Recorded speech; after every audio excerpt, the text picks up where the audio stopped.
genera el arranque de un motor de mucha potencia en la instalación. No vamos a analizar, si bien lo vamos a mencionar, no vamos a analizar métodos de arranque ni nada de eso, porque eso lo van a estudiar el año que viene. Entonces, desde ese punto de vista, como comentamos, bueno, es lo que ya dijimos. Entonces, ¿cómo es el proceso del arranque de un motor? Siempre acá estamos hablando de un arranque directo, no con un método de tensión reducida, nada de eso.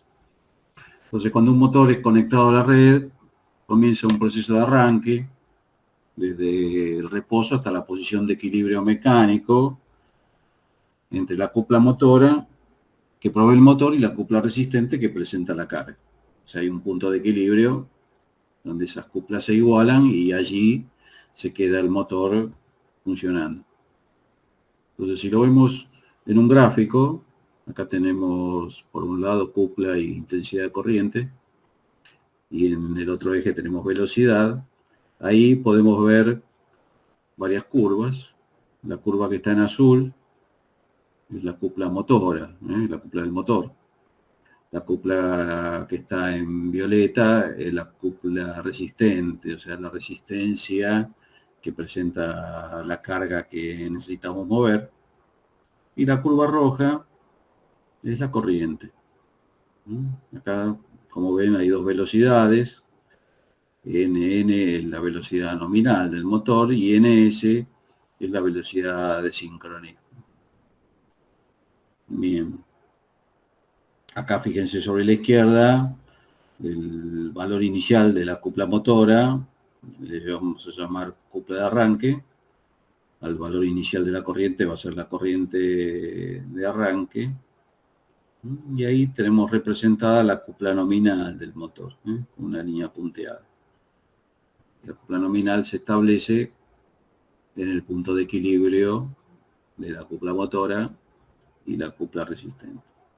Lo mismo la corriente nominal del motor ocurre cuando la curva de corriente llega al equilibrio con la velocidad nominal.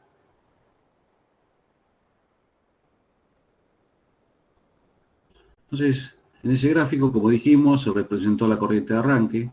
La corriente de arranque para un motor sincrónico trifásico oscila, según la máquina, de 5 a 7 veces la corriente nominal del motor, hasta que se establece después del proceso de arranque en la corriente nominal. Justamente este valor de corriente de arranque es el que nos genera todos esos problemas sobre la red y sobre otros usuarios conectados a la red y sobre el mismo motor que está arrancando. Las impedancias de los elementos propios de la instalación, cables, transformadores, que son atravesados por la corriente de arranque del motor, producen caídas de tensión de valor relativamente elevado en función de ese valor grande de la corriente de arranque. Bien, nosotros tenemos que chequear que esas caídas de tensión estén dentro de ciertos márgenes, vamos a llamarle admisibles, de tal forma que no resulten perjudiciales para la instalación y para el mismo motor. Entonces, sobre el motor, el principal problema que se presenta es que la cupla motora es función de la tensión al cuadrado. Entonces, si nosotros le aplicamos a ese motor una tensión reducida, no la nominal, la cupla motora se reduce rápidamente. Una reducción en la cupla motora implica una reducción, de la cupla acelerante, que la vamos a definir como la diferencia entre la cupla motora y la cupla resistente. ¿Qué pasa entonces cuando disminuye la cupla acelerante? El motor tarda más tiempo en arrancar, el tiempo de arranque es muy largo, y muchas veces ese tiempo de arranque tan largo no permite que el motor alcance la ventilación suficiente. En general los motores tienen una ventilación forzada que está acoplada al mismo eje del motor. Y esa falta de caudal de ventilación hace que el estado térmico del motor sea inadmisible. Obviamente que en la medida que el motor va arrancando, o sea, va tomando velocidad, la corriente va disminuyendo, la corriente de arranque, lo mismo que la caída de tensión.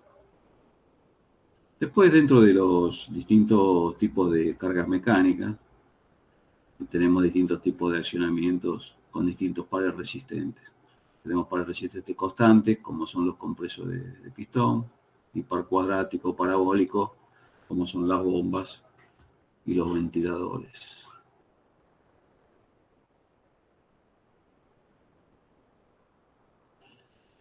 Para la caída de tensión, en el arranque de un motor, esto ya lo hemos comentado cuando vimos el cálculo de cables, se usa adoptar un valor máximo del 15% como valor de referencia.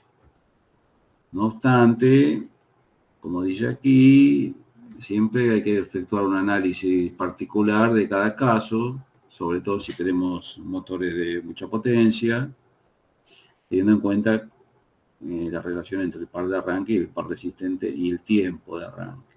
Puede ser que en algunos casos podamos admitir una caída de tensión mayor a ese 15% que estamos por ahora fijando como límite. Pero para eso hay que analizar el motor que está arrancando, la copla resistente, el mecanismo que arrastra el motor, en fin, hay una serie de factores que hay que analizar a ver si son admisibles desde el punto de vista de un tiempo de arranque mayor. Nosotros tenemos una forma de calcular el tiempo de arranque. De todas maneras, al final de esta presentación hay unas notas técnicas de ABB donde explica ese cálculo con más detalle. Acá lo hemos aproximado. Podemos hacer el siguiente cálculo. Nosotros ya dijimos que tenemos una cupla motora, otra vez dibujada en azul, una cupla resistente dibujada ahí en fucsia o en violeta. Y la diferencia entre la cupla motora y la cupla resistente es lo que denominamos cupla acelerante. Es esta curva negra de puntitos que está dibujada aquí y que si analizan un poco el gráfico es la diferencia entre esas dos curvas que dijimos. Bien, a partir de esta curva de cupla acelerante, nosotros podemos obtener un valor que se denomina cupla media acelerante, que sale de transformar el área de la curva de la cupla acelerante, el área con respecto al eje de las X, es rectificarla y trazar un área equivalente rectangular, donde uno de los valores límites es la velocidad nominal, y el que resulte va a ser la cupla media acelerante. Entonces el tiempo de arranque yo lo puedo calcular como la sumatoria de los momentos de inercia por la velocidad nominal dividido 9.55, que es nada más que una constante para el cambio de unidades, por la cupla media acelerante. Entonces, en esa fórmula, el TR es el tiempo de arranque en segundos, J es el momento de inercia total del conjunto. Cuando hablamos de total del conjunto es el momento de inercia propio del motor, más el momento de inercia que le agrega el mecanismo que estamos arrastrando. Esto en kilogramos al cuadrado. NN, bueno, es la velocidad de rotación de servicio en revoluciones por minuto. Y CMA, como dijimos, es la cupla media acelerante. Bien, como ya dijimos, el momento de inercia es la suma de todas las masas que están rotando ahí junto con el motor. Con estos datos, nosotros podríamos calcular el tiempo de arranque en segundos de ese conjunto.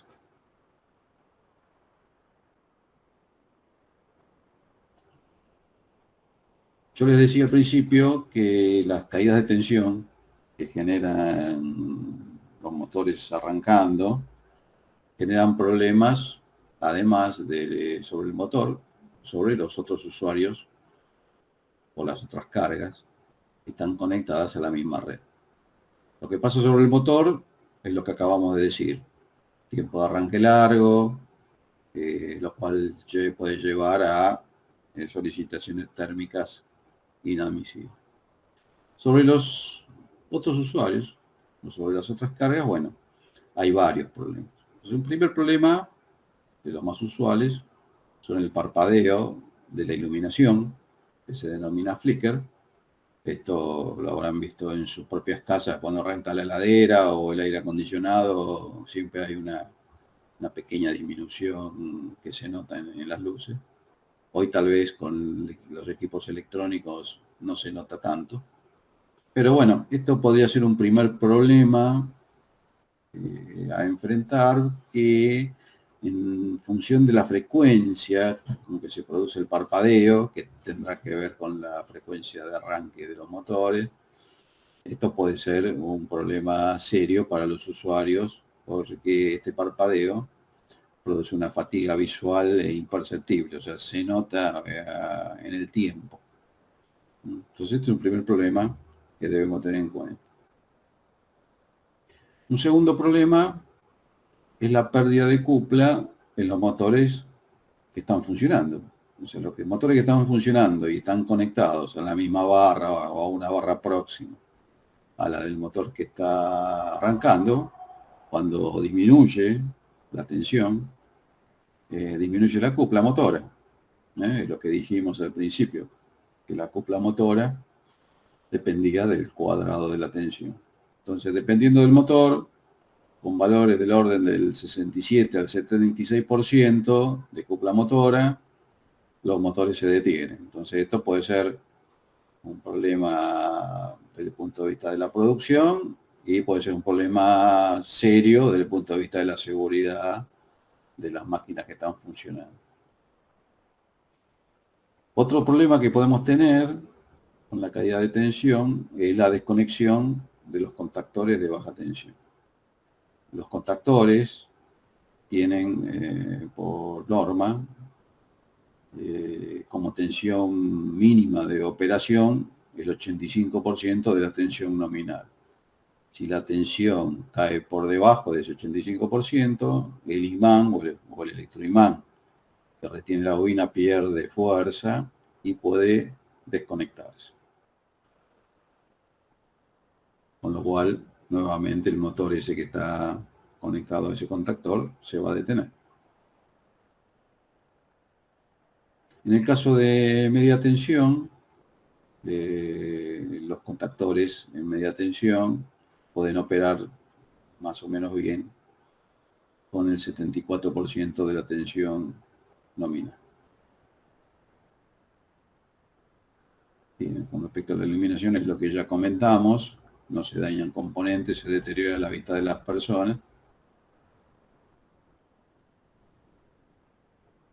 Hasta aquí planteamos los problemas que pueden generar las caídas de tensión durante el arranque del motor. ¿Qué podemos hacer para solucionar parte de esos problemas? Entonces, por un lado, podemos separar las barras. O sea, esa barra donde está conectado el motor o los motores de gran potencia debería ser una barra exclusiva, tal vez con un transformador exclusivo. Y entonces todos los circuitos de iluminación o fuerzas motriz menores tendríamos que conectarlos sobre otras barras. Bueno, punto 2 ya lo dijimos, usar transformadores exclusivos para motores de gran potencia. Elegir transformadores con baja tensión de cortocircuito, de manera tal de lograr que la caída de tensión sea menor.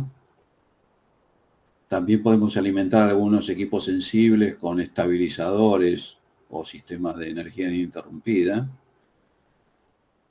Y también en el caso de los contactores, la tensión de comando la podemos tomar o a través de algún sistema, como dijimos en el punto 4, o de otra barra, o de un sistema de una tensión independiente de la tensión de fuerza motriz. Entonces, hasta aquí problemas y algunas posibles soluciones. ¿Cómo es la verificación del arranque de un motor? En principio, acá tenemos un esquema unifilar muy simplificado.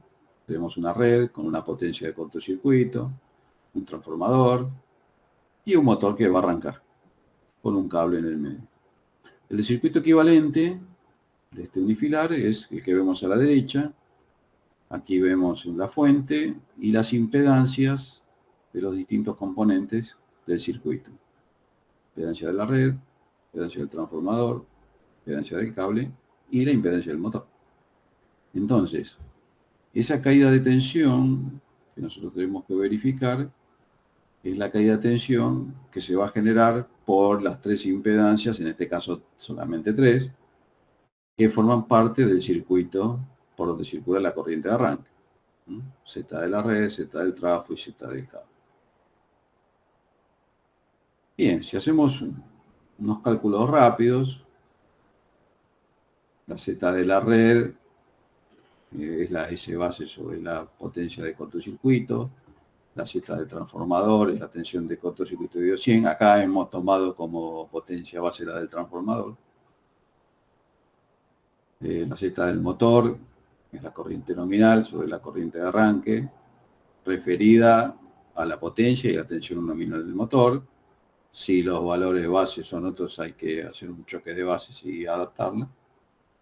Y la Z del cable. Como dijimos, según el fabricante del motor, en el arranque la corriente será 5 o 6 o tal vez más veces de la corriente nominal. Pero en el momento en que el motor empieza a arrancar, ya existe una caída de tensión, con lo cual ya no disponemos de la tensión nominal que requiere el motor. Entonces este problema nos lleva a efectuar una serie de cálculos iterativos de la corriente de arranque, hasta que el error entre un cálculo y otro esté por debajo del que nosotros determinemos como aceptable. Porque hacemos un cálculo, pero como el proceso es dinámico, tenemos una variación continua de la corriente de arranque, y si varía la corriente de arranque, varía la caída de tensión. Entonces hay que hacer 3 o 4 cálculos hasta que el resultado sea convergente con un valor, como dice aquí, que nosotros habremos definido como aceptable. Entonces la corriente de arranque para ese circuito que vimos aquí, la tensión aplicada dividido la suma de todas las impedancias que forman parte del circuito. Entonces en ese circuito nosotros vamos a tener una caída de tensión en la red, que va a ser la corriente de arranque por la Z de la red, una caída de tensión en el transformador, corriente de arranque por la Z del transformador, una caída de tensión en el cable y una caída de tensión en el motor. Bien, con estos cálculos nosotros después tenemos que verificar qué pasa con la caída de tensión total en estos tres componentes, y haciendo el cálculo por separado, como está planteado acá, podremos ver cuál de estos factores interviene con mayor peso en el porcentaje de caída de tensión. En el supuesto de que hubiese otras cargas conectadas a la misma barra que están funcionando mientras el motor está arrancando, bueno, hay que tenerlas en cuenta, ya que la corriente de arranque tendrá un valor distinto, porque nos queda un circuito equivalente, como este que ven acá abajo, donde tenemos la Z de la red, la Z del trafo, la Z del cable del motor, la Z del motor, pero en paralelo vamos a tener otra impedancia que va a ser las cargas que estén conectadas a la misma barra.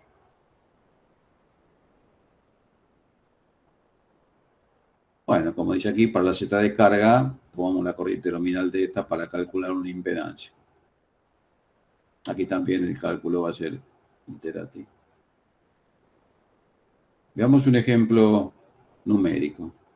Aquí tenemos la red, una potencia de cortocircuito de 150 MVA, un transformador de 2500 kVA, 6% de tensión de cortocircuito, 13,2, 2,4 kV como tensiones nominales. Y tenemos un motor de 1000 kW, de 2,3 kV de tensión nominal, 6 veces la corriente nominal como corriente de arranque, oceno phi 0,85, rendimiento 0,94, y aquí tenemos como dato la cupla de arranque del motor es 0,9 de la cupla nominal, y la cupla resistente es 0,2 veces la cupla nominal del motor. Bueno, si hacemos los cálculos, tomando como base, como dijimos antes, la potencia del transformador y las tensiones primaria y secundaria del transformador, podemos calcular las corrientes base.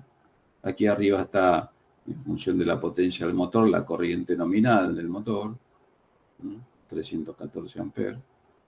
Bueno, y después se remite a un cálculo por unidad. Tenemos la Z de la red, la Z del transformador y la Z del motor. Un sexto es la relación entre la corriente nominal y la corriente de arranque. Y aquí hay un choque de bases, porque la tensión nominal del motor no coincide con la tensión que adoptamos como base. De allí calculamos la corriente de arranque, y de acá podemos sacar las distintas caídas de tensión que ocurren en el circuito. Tenemos una caída de tensión en 13,2 kV, que es la corriente de arranque por la impedancia de la red, y la caída en 2,3 kV, que es la corriente de arranque, por la suma de la impedancia de la red más la impedancia del transformador. Fíjense que acá da un 20%. Con lo cual la tensión en los bornes del motor resultaría de un 80%. Y si hacemos un cálculo con la cupla, tomando como base los datos del motor, bueno, la cupla acelerante vemos que es 0,376 por unidad. Porque la cupla de arranque, al tener un 80% de tensión, resulta ser 0,9 por 0,8 al cuadrado por la cupla nominal. Fíjense cómo baja la cupla nominal del motor.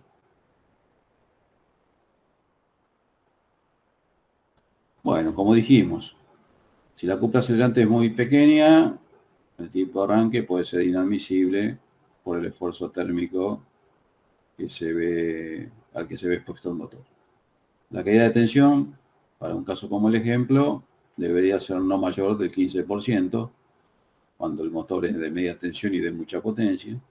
Y en baja tensión, nosotros vamos a hacer el práctico con 15%, pero se suele adoptar un valor un poco más conservador del 10%. Insisto que los valores estos son orientativos y algunos casos especiales conviene investigar un poco el mecanismo o el sistema y consultar con el proyectista mecánico a ver si ese mecanismo, esa máquina puede admitir algún tipo de arranque más largo.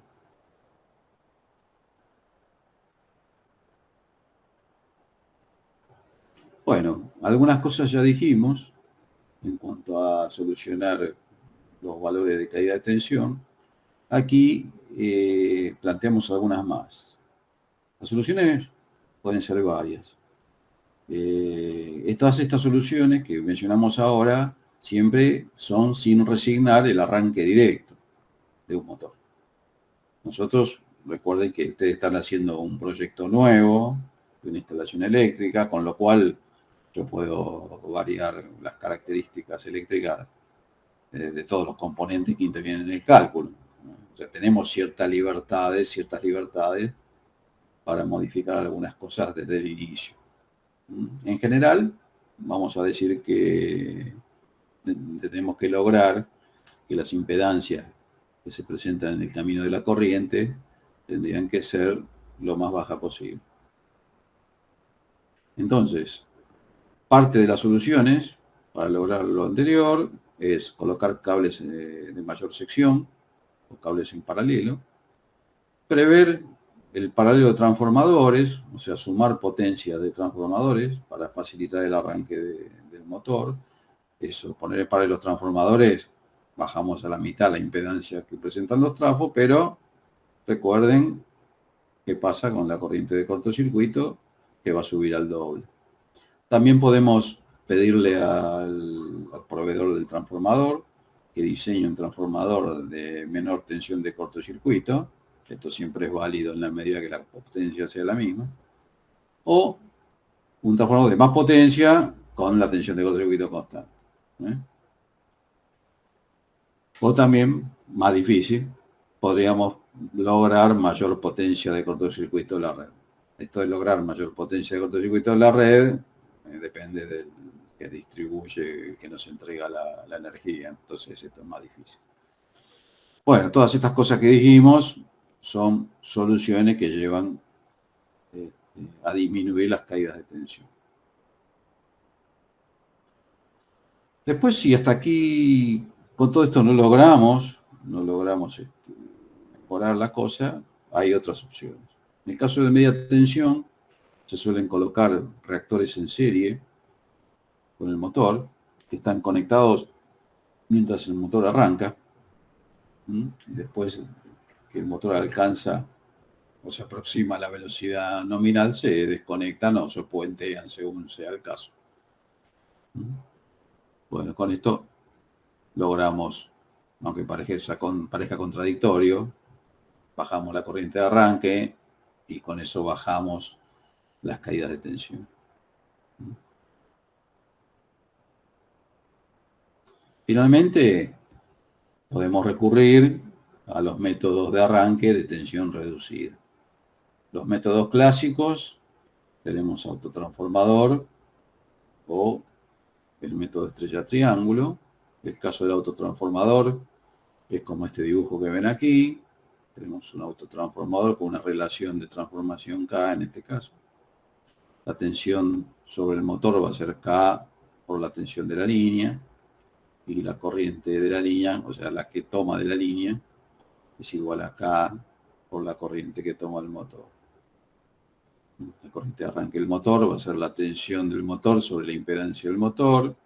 La tensión del motor va a ser K por U sub L. Y la corriente de arranque sobre la línea va a ser K sobre la corriente de arranque del motor. Finalmente resulta la relación de transformación al cuadrado por la tensión de línea sobre la impedancia del motor.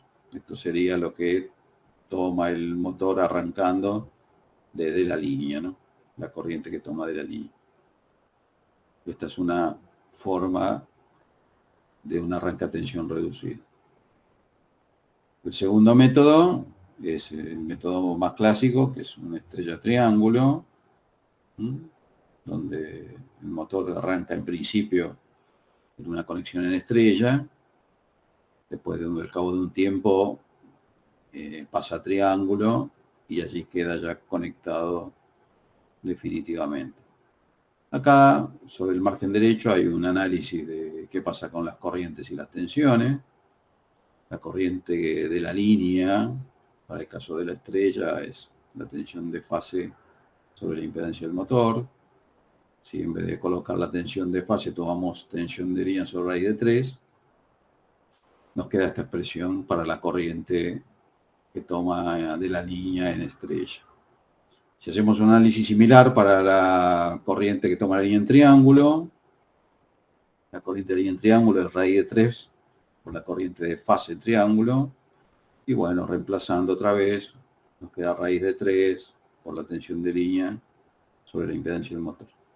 Si hacemos la relación entre la corriente que toma de la línea de estrella y la corriente que toma de la línea en triángulo, reemplazamos por esa fórmula que escribimos más arriba y simplificando nos da que esto es un tercio. O sea que arrancando una estrella, el motor va a tomar 3 veces menos con la corriente del motor. En una tabla comparativa tenemos acá los distintos métodos de arranque, un método directo con autotransformador, intercalando un reactor o con estrella triángulo, la tensión en bornes del motor, la copla de arranque, la corriente de arranque del motor y la corriente de arranque que toma de la línea. Tal vez la importante es esta última columna, corriente de arranque de la línea y la copla de arranque. Fíjense, a medida que bajamos la tensión, cómo baja la copla de arranque. Recién dijimos, sí, estrella triángulo está fenómeno, pero la copla de arranque baja a un 33% de la copla nominal del motor. Pero bueno, la corriente baja en la misma proporción. De todas maneras, insisto, nosotros vamos a estudiar el fenómeno suponiendo que el motor arranca en directo y tenemos toda la copla disponible para nosotros. Bien. Yo les dejo pegado aquí en la presentación una parte de este cuaderno técnico número 6 de ABB, donde habla del motor de sincronía trifásico y en particular habla de el problema, más que del problema del proceso del arranque, y está bien explicado de qué forma se puede calcular el tiempo de arranque, parecido al que ya dijimos.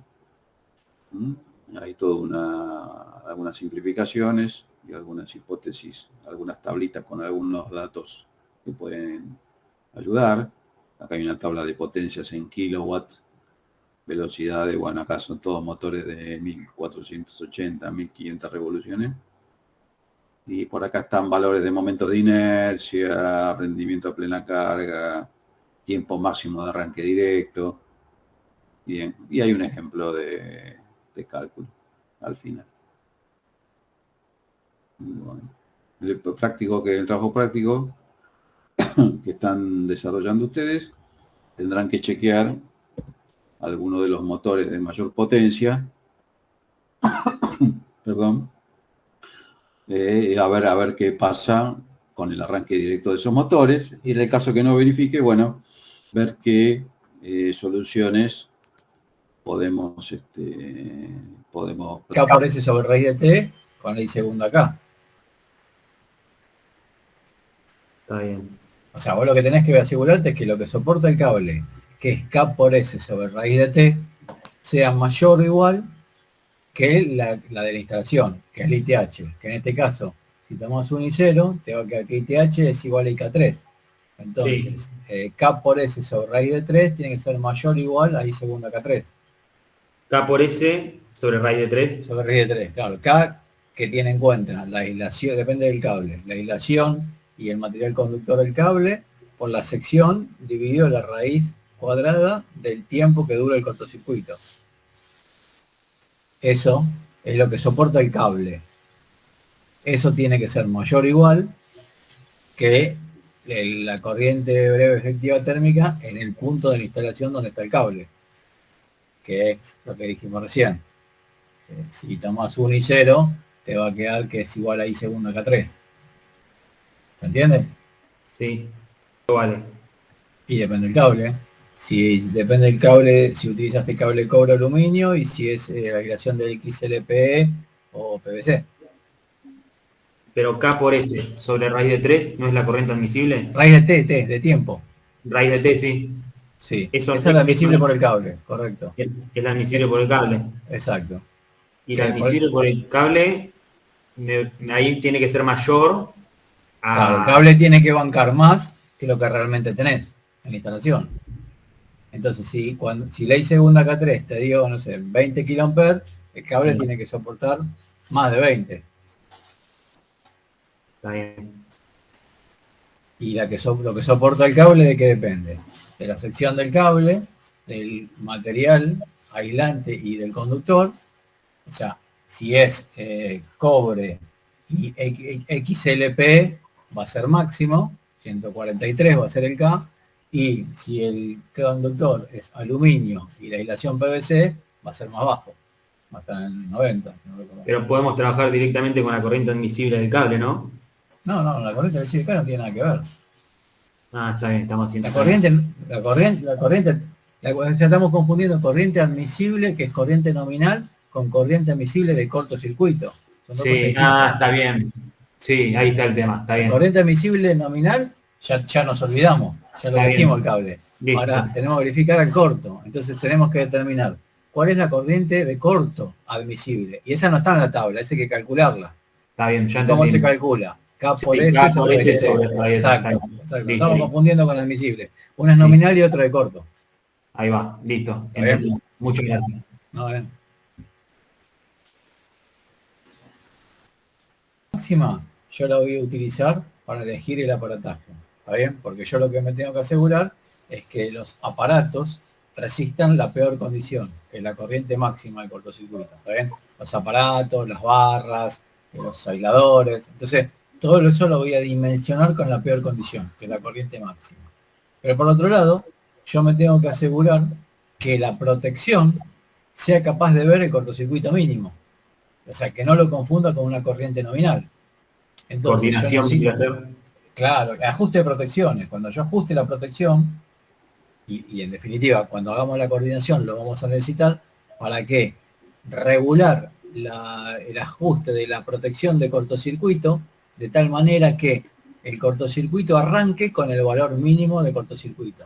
¿Está bien? O sea, viste que cuando vos tenías, cuando vimos la forma de la curva de un interruptor, tenías una parte que era de tiempo dependiente, que era una curva, y después Sí. había una parte que era de tiempo independiente, que es un escalón. Que El es tiempo la parte independiente, vertical. claro, el tiempo independiente es la parte de cortocircuito y el tiempo dependiente es la de corriente de sobrecarga. El punto donde termina una y empieza la otra, sí, donde termina la de tiempo dependiente, que es la curva, y empieza la de tiempo independiente, que es el escalón, esa corriente donde deja una forma de curva y empieza otra forma de curva, tiene que ser compatible con la corriente de cortocircuito mínimo. Es decir, yo no debería tener una corriente de cortocircuito mínima que esté en la zona de tiempo dependiente, porque si no, un cortocircuito va a tardar minutos u horas en verlo. ¿Está bien? Está bien. Entonces, yo lo que necesito es saber, bueno, ¿cuál va a ser el valor mínimo de cortocircuito? Bueno, esta corriente tiene que estar en la tiempo independiente. ¿Está bien? Está bien. Ese es el objetivo. Por eso yo tengo que saber entre cuánto y cuánto va a variar el cortocircuito.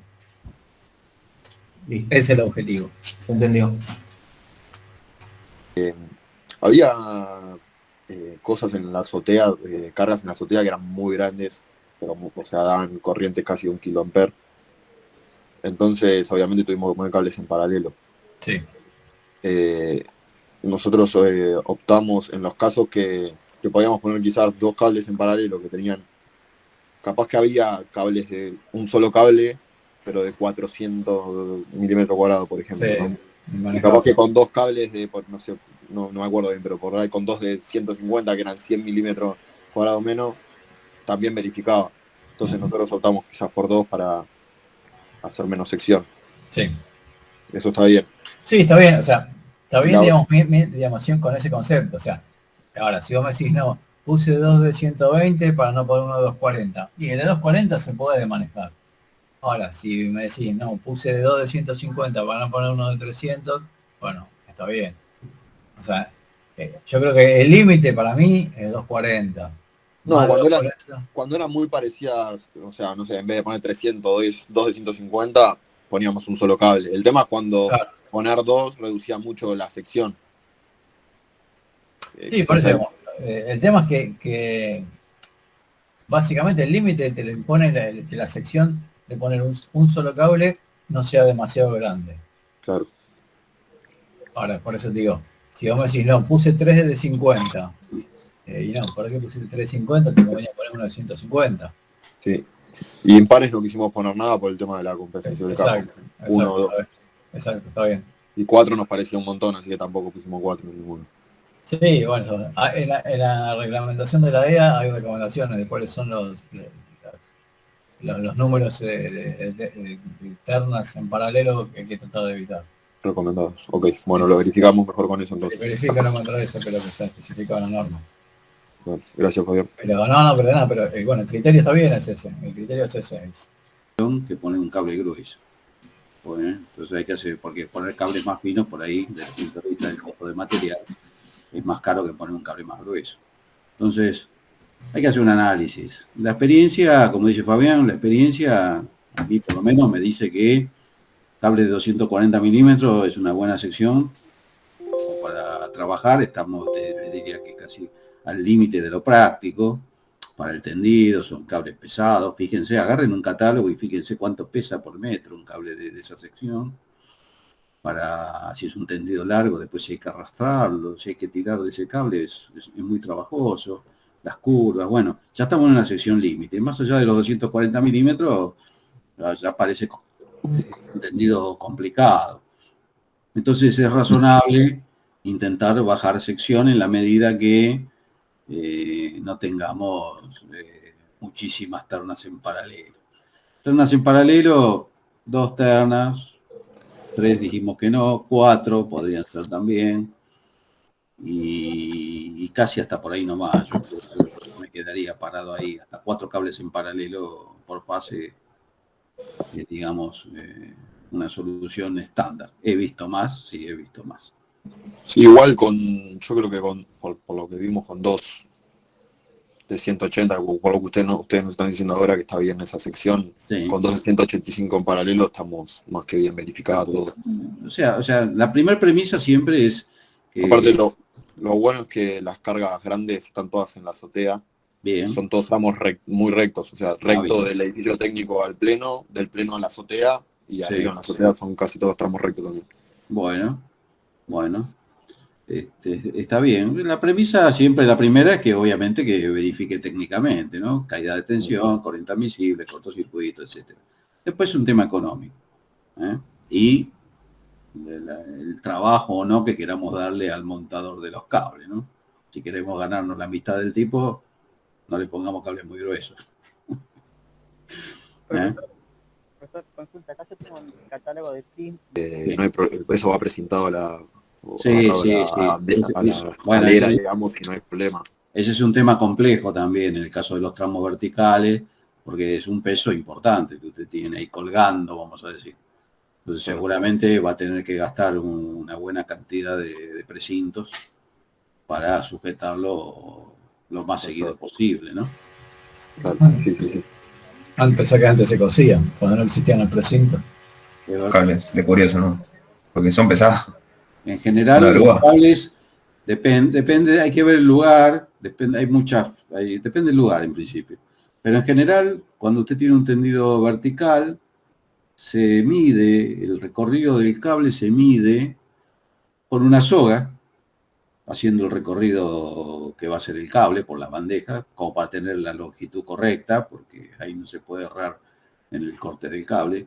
Se corta el tramo. Normalmente el cable se sube de un saque, o sea, se sube la bobina y en realidad lo deja caer por gravedad.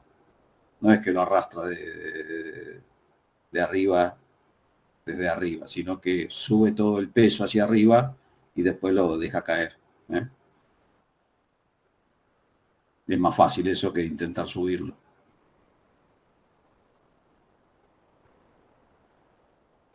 ¿Sí? Me sorprende alguna de las preguntas que estamos haciendo ahora sobre los cables.